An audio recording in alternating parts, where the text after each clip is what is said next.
Natalia Bastos. Good Good morning. morning, sir. Good morning, Natalia. You have a parking ticket. Yes. Parking on a sidewalk. Yes, parking outside my house, sir. Okay.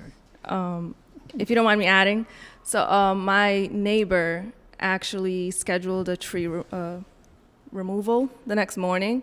So she came up to my house the night prior, and she asked if I could park on the street. So I had moved the car the night before so that she didn't have to deal with trying to wake me up the next morning. All right. So you parked on the sidewalk. Yes, on the sidewalk outside my house. Now, you know it's a $100 fine parking on a sidewalk, right?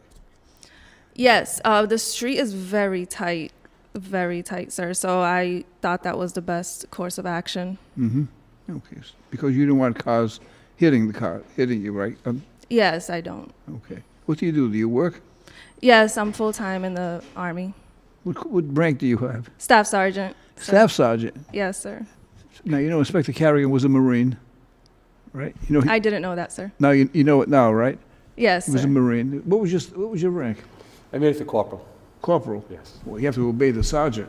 Yes. I was there, I think, before she was born, though. How long have you been in? 10 years?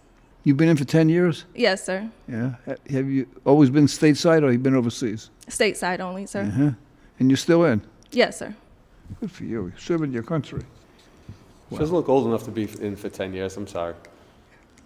It's because the Army keeps you young and vibrant.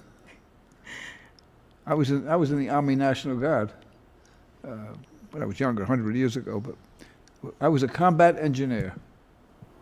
Did you know that? I did not. Yep, I was in the combat engineers. If a war broke out, we'd be the first ones. We used to go in the, they'd take us out in these God forbidden areas, and we'd be building bridges across lakes and everything else. Say, because if we ever get attacked, you're going to go in and help the troops traverse from one area to another. So, and we'd be fighting mosquitoes and everything else. It was worse than being in war, you know. So, I'm a veteran. All right. Based on the explanation, I'm going to dismiss the case. I appreciate that, Yeah, sir. You did what sounds reasonable to me, unless the Marine doesn't think so. What do you think, Inspector Carrigan? Oh, I think